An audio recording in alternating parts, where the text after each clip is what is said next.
আন্তর্জাতিক সংবাদে সবাইকে স্বাগত। সুপ্রিয় দর্শক শ্রোতা, পৃথিবীতে চলছে তৃতীয় বিশ্বযুদ্ধের আনাগোনা জানিয়ে দিব আমাদের হাতে থাকা সর্বশেষ আন্তর্জাতিক আপডেট বাংলা সংবাদ।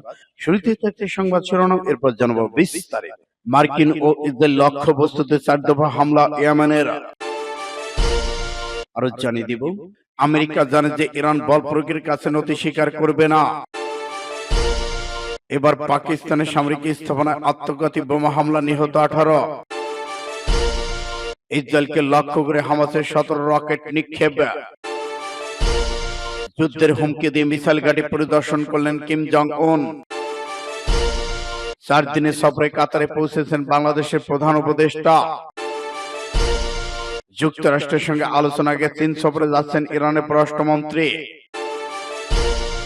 এবং সর্বশেষে জানিয়ে দেব ইরানকে ঘিরে আমেরিকার বোমারু বিমান মোতায়েন, মহাযুদ্ধের আশঙ্কা। এতক্ষণ শুনছিলেন সংবাদ শিরোনাম, এখন বিস্তারিত। তবে অনুরোধ থাকবে এই ভিডিওটিতে একটি লাইক দিন এবং কমেন্ট করে জানিয়ে দিন আপনি কোন জেলা থেকে বা কোথা থেকে আমাদের সাথে যুক্ত রয়েছেন। ইরান ইসরায়েল যুদ্ধের আপডেট সংবাদ পেতে চ্যানেলটি সাবস্ক্রাইব করুন এবং আমাদের সঙ্গেই থাকুন এবং জানিয়ে দিন যুদ্ধ সম্পর্কে আপনার গুরুত্বপূর্ণ মূল্যবান মতামত। ধন্যবাদ। মার্কিন ও ইসরায়েলি লক্ষ্যবস্তুতে 4 দফা হামলা ইয়েমেনের। ইয়েমেনের সশস্ত্র বাহিনী সোমবার এক বিবৃতিতে জানিয়েছে তারা ইসরায়েল যুক্তরাষ্ট্রের বিভিন্ন সামরিক স্থাপনায় 4টি পৃথক হামলা চালিয়েছে। এই হামলাগুলো মতো আঞ্চলিক উত্তেজনা প্রেক্ষাপট ইয়েমেনে সাম্প্রতিক মার্কিন বিমান হামলার প্রতিক্রিয়া চালানো হয়েছে। বিবৃতিতে বলা হয়েছে ইয়াফা সামাদ অন ড্রোন ব্যবহার করে ইসরায়েলের আশকেলন বন্দরে ইসরায়েলের একটি গুরুত্বপূর্ণ সামরিক স্থাপনা উম্মু আল রাশ আল এলাতো বন্দরে একটি সামরিক টার্গেটে 2টি পৃথক হামলা চালানো হয়েছে। ইয়েমেনি সশস্ত্র বাহিনী মুখপাত্র ইয়াহিয়া সারি জানান, মার্কিন আগ্রাসন সাম্প্রতিক প্রাণঘাতী বিমান হামলার জবাবে ইয়েমেন লোহিত সাগর, আরব সাগরে 2টি বড় ধরনের সামরিক অভিযান চালিয়েছে। এই অভিযান ইউএসএস হ্যারি ট্রুম্যান নামে একটি মার্কিন বিমানবাহী রণতরী এর সঙ্গে থাকা যুদ্ধ জাহাজগুলোকে লক্ষ্য করে 2টি ক্রুজ ক্ষেপণাস্ত্র, 2টি ড্রোন ব্যবহার করে হামলা চালানো হয় বলে বিবৃতিতে জানানো হয়েছে। সম্প্রতি ইয়েমেনে মার্কিন বিমান হামলায় একাধিক বেসামরিক নাগরিকের প্রাণহানি ঘটেছে। এই অঞ্চলে উত্তেজনা ক্রমশই বাড়ছে। তারই জেরে এই হামলাগুলো চালানো হয়েছে ইয়েমেনে। অতি নিয়ন্ত্রিত ইয়েমেনে সামরিক বাহিনী বারবার ঘোষণা দিয়েছে যে তারা ফিলিস্তিন জনগণের পক্ষ নিতে ইসরায়েল আগ্রাসনের বিরুদ্ধে পদক্ষেপ নিতে সদা প্রস্তুত রয়েছেন। সূত্র মেহের নিউজ। আমেরিকা জানে যে ইরান বল প্রয়োগের কাছে নতি স্বীকার করবে না। আরাকচি। ইরানের পররাষ্ট্রমন্ত্রী শাহেদ আব্বাস আরাকচি এক সাক্ষাৎকারে ককেশাসে শান্তি প্রতিষ্ঠায় এবং আর্মেনিয়া আজারবাইজান প্রজাতন্ত্রের মধ্যে শান্তি চুক্তিকে সমর্থন করার ক্ষেত্রে তেহরান মস্কোর সম্মিলিত ভূমিকার উপর জোর দিয়েছেন। রোববার সন্ধ্যায় প্রচারিত রাশিয়া টুডের সাথে এক সাক্ষাৎকারে ইরানের পররাষ্ট্রমন্ত্রী শাহেদ আব্বাস আরাকচি আন্তর্জাতিক সহযোগিতা, আঞ্চলিক বিষয় এবং রাশিয়ার সাথে কৌশলগত সম্পর্কের বিষয়ে তেহরানের অবস্থান ব্যাখ্যা করেছেন। পাশ টুডে আজকের প্রবন্ধে তার সাক্ষাৎকারে কিছু অংশ তুলে ধরা হলো। ইরান, রাশিয়া, চীনের মধ্যে ত্রিপক্ষীয় সহযোগিতা। আন্তর্জাতিক চ্যালেঞ্জ মোকাবেলায় ইরান, রাশিয়া এবং চীনের মধ্যে ত্রিপক্ষীয় সম্পর্ক অনেকটাই বৃদ্ধি পেয়েছে। বর্তমান বিশ্ব পরিস্থিতিতে চীন, ইরান এবং রাশিয়ার মধ্যে সহযোগিতা অপরিহার্য।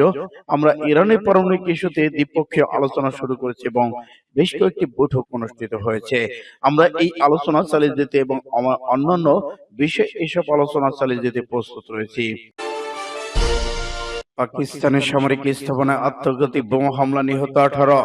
পাকিস্তানের উত্তর পশ্চিমাঞ্চলে বান্নু সেনানিবাসে আত্মঘাতী বোমা হামলা চালিয়েছে সন্ত্রাসীরা। হামলায় নিরাপত্তা বাহিনী 5 জন সদস্য সহ 18 জন নিহত হয়েছেন।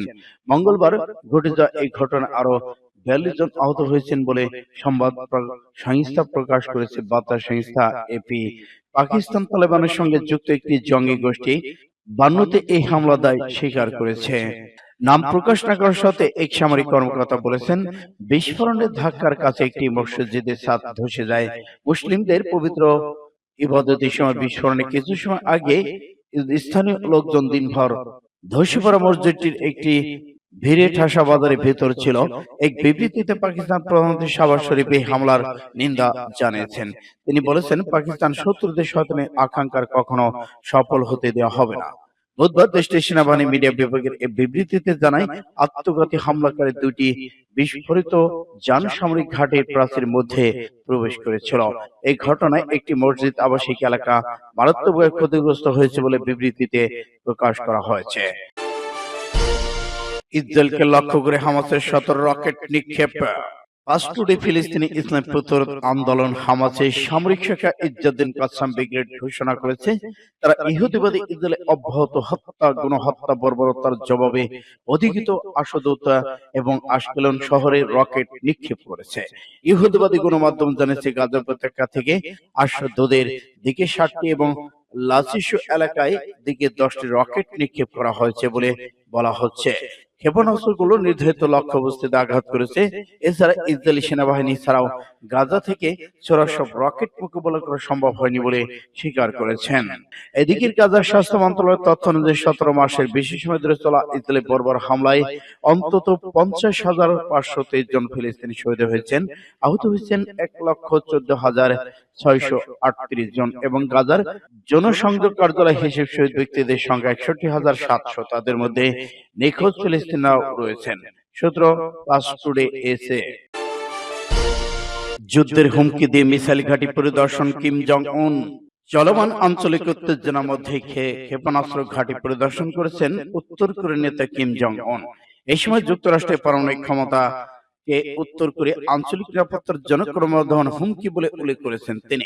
সফরে কিমের সঙ্গে আরো ছিলেন তার বোন কিম ইয়ং জং, ক্ষমতাসীন ওয়ার্কার্স পার্টির কেন্দ্রীয় কমিটির সহকারী পরিচালক কিম জং শেখ। বুধবার বার্তা সংস্থা কেসিএনের বরাতে ব্রিটিশ বার্তা সংস্থা রয়টার্স খবর জানিয়েছে।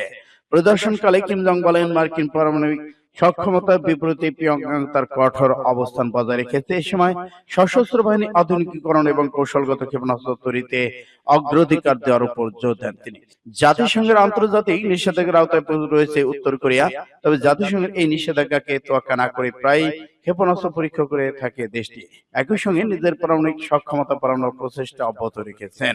এদিকে উত্তর কোরিয়ার নেতা কিম জং উনের বোন কিম ইয়ং জং মঙ্গলবার দক্ষিণ কোরিয়া এবং ইউক্রেনকে সামরিক উস্কানি দেওয়ার জন্য অভিযুক্ত করেছেন। এশিয়ান সংবাদ সংস্থার এক প্রতিবেদনে তিনি দক্ষিণ কোরিয়া ইউক্রেনকে যুক্তরাষ্ট্রের দ্বারা প্রশিক্ষিত নেরি কুকুর হিসেবে অভিহিত করেন এবং প্রতিশোধমূলক হুমকি দিয়েছেন। সূত্র ইন্ডিয়া টুডে। 4 দিনের সফরে কাতারে পৌঁছেছেন প্রধান উপদেষ্টা।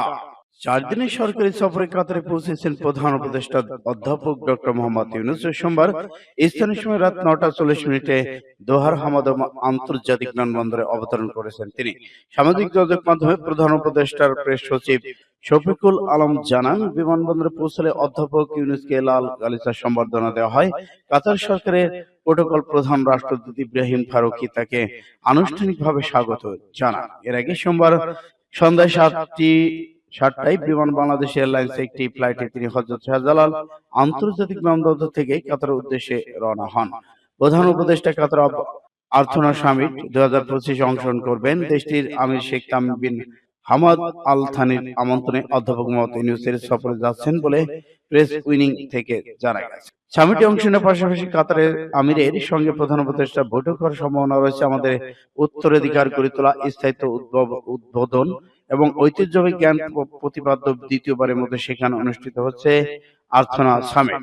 দেশটি উষ্ণ শুষ্ক আবহাওয়ার টেকসই উন্নয়নে এগিয়ে নিয়ে যেতে এবং সামিটে কাতারের ঐতিহ্যবাহী সাংস্কৃতিক এবং পরিবেশগত বৈচিত্র্যকে কাজে লাগানোর প্রতিশ্রুতি তুলে ধরা হয়েছে। সূত্র AIN।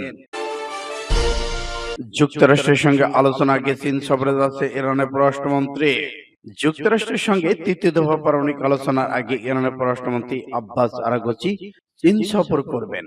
সোমবার এক সাপ্তাহিক সংবাদ সম্মেলনে ইরান পররাষ্ট্র মন্ত্রণালয়ের মুখপাত্র ইসমাইল বাখাই এ তথ্য জানিয়েছেন। এর আগে গত ডিসেম্বরে আরাগচি চীন সফর করেন। 2015 সালে পারমাণবিক চুক্তিতে সই করা অন্যতম দেশ হচ্ছে চীন। Joint comprehensive plan of action নামে পরিচিত চুক্তিটি তেহরানের পারমাণবিক কর্মসূচিকে নিয়ন্ত্রণ করেছিল। জার্মানি, ইউরোপীয় ইউনিয়নের পাশাপাশি জাতিসংঘ নিরাপত্তা পরিষদের আরো 4 স্থায়ী সদস্য ব্রিটেন, ফ্রান্স, রাশিয়া, মার্কিন যুক্তরাষ্ট্র চুক্তিটি সই করে। মার্কিন প্রেসিডেন্ট ডোনাল্ড ট্রাম্প 2018 সালে তার প্রথম মেয়াদে চুক্তি থেকে সরে যান। ফলে এবছর পর ইরান চুক্তির শর্ত থেকে সরে যেতে শুরু করে। ক্ষমতায় ফিরে আসার পর ট্রাম্প তেহরানের সঙ্গে পারমাণবিক আলোচনায় আহ্বান জানিয়েছেন এবং একই সঙ্গে সামরিক পদক্ষেপ হুমকি দিয়েছেন। পশ্চিম দেশগুলো দীর্ঘদিন ধরে ইরানের বিরুদ্ধে পারমাণবিক অস্ত্র তৈরির চেষ্টা করার অভিযোগ করে আসছেন। তেহরান বরাবরই এই অভিযোগ অস্বীকার করে আসছে। ইরান জানিয়েছে ওমানের মধ্যস্থতায় এবং আরগোসে ট্রাম্পের মধ্যপ্রাচ্য দূত স্টিভ উইকফের অংশগ্রহণে মার্কিন ইরান আলোচনার তৃতীয় দফা শনিবার অনুষ্ঠিত হওয়ার কথা রয়েছে। সূত্র ইত্তেফাক এসকে। ইরানকে ঘিরে আমেরিকার বোমারু বিমান মোতায়েন। সম্প্রতি মার্কিন যুক্তরাষ্ট্র ইরানকে ঘিরে তার সামরিক উপস্থিতি ব্যাপকভাবে বাড়িয়েছেন। গত 48 ঘন্টায় মার্কিন যুক্তরাষ্ট্রের তেহরানের পাশে অবস্থিত ডিয়েগো গার্সিয়া ঘাঁটিতে অত্যাধুনিক বোমারু বিমান মোতায়েন। এই ঘাঁটিটি ভারত মহাসাগরে অবস্থিত এবং যুক্তরাজ্য যৌথভাবে এটি পরিচালনা করে। 2001 সালে আফগানিস্তান এবং 2003 সালে ইরাকে সামরিক অভিযান পরিচালনার জন্য এই ঘাঁটি ব্যবহার করা হয়েছিল। সংবাদ মাধ্যম দ্য ওয়ান জোন কানায় যে স্যাটেলাইট ইমেজ বিশ্লেষণ করে তারা নিশ্চিত করেছেন যে যুক্তরাষ্ট্র ডিয়েগো গার্সিয়া ঘাঁটিতে 5টি বিডু স্পিরিট স্থল বহন বিমান মোতায়েন করা হয়েছে। এসব বিমানে 300 পাউন্ডের ম্যাসিভো অর্ডিন্যান্স পেটিটর এবং 2000 পাউন্ডের ম্যাসিভ অর্ডিন্যান্স এয়ারক্রাফট বহন করা সম্ভব হয়েছে। এছাড়াও এই বিমানের সঙ্গে কেসি 135 মডেলের 10টি জ্বালানো বিমান এবং C7 কার্গো বিমানও পাঠানো হয়েছে, যা সেনা সামরিক সরঞ্জাম পরিবহনের জন্য ব্যবহার করা হবে।